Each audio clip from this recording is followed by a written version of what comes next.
Compromise made possible a plan. Compromise made possible a plan for legally binding cooperation.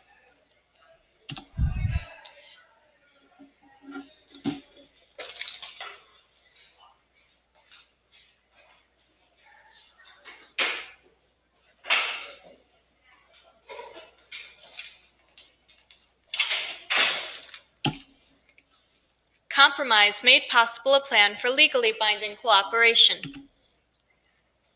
Difficulties in setting rules for cooperation. The Constitutional Convention had a difficult job. Not everyone agreed about what had to be done.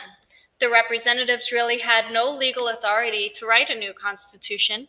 Individual state governments might call the representatives home at any moment, especially those states that didn't like the idea of a strong federal government. As a result, the representatives agreed to meet in secret. While the Constitutional Convention was meeting, no word of what the representatives were considering was let out to the public. Governor Edmund Randolph from Virginia presented a plan of government that the representatives from Virginia thought would be good.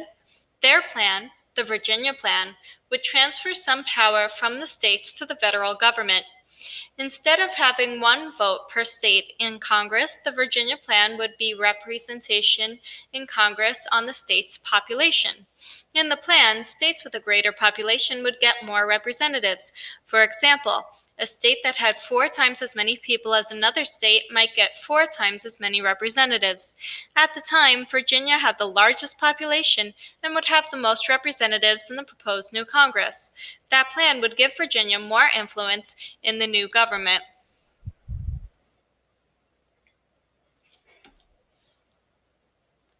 The small states that did not have many people felt that the Virginia Plan gave too many votes to states with more people.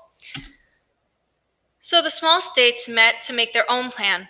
Before the small states decided on a plan, William Paterson of New Jersey presented a different plan that his state thought would be best.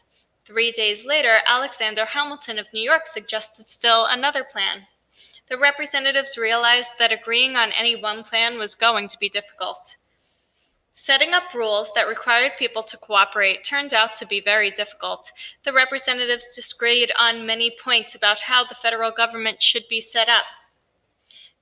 They could not agree completely on any one plan because they all feared what would happen if another person or a group obtained too much power. No one wanted a plan that let someone else have too much power. Little by little, the representatives of the Continental Convention settled the difficult disagreements through compromise.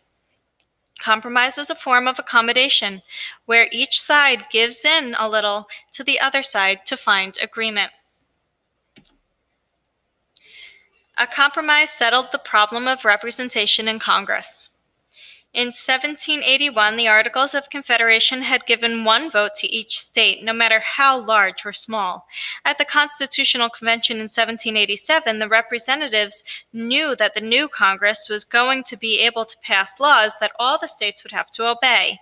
The states, such as Virginia, with the most people, wanted the most voting representatives in Congress to influence the making of laws. The large states said it would be unfair if a state with a small number of people had the same number of votes as a state with many times more people. The Virginia Plan would change the old system of one vote per state to a system of having votes based on the state's population. The small states liked the system of the Articles of Confederation in which their vote was equal to the larger states.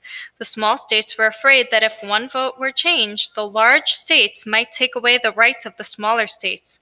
In particular, the smaller states were afraid that disagreements over borders would all be decided in favor of larger states.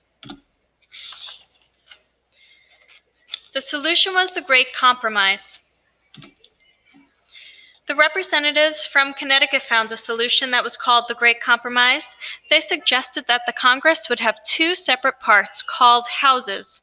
Remember, a Congress is a group of elected representatives who make laws. Another word for Congress is a legislature. According to the Great Compromise, one house of Congress, called the House of Representatives, would be based on population, with more representatives for states with larger populations. The other house, called the Senate, would have 2 members from each state, regardless of the population of the state. For the Senate, it didn't matter whether a state had a large or small population. Every state had 2 votes. Both houses of the Congress would have to agree on any law before the law could be passed. That system protected both large and small states. The plan was accepted by the representatives and became known as the Great Compromise.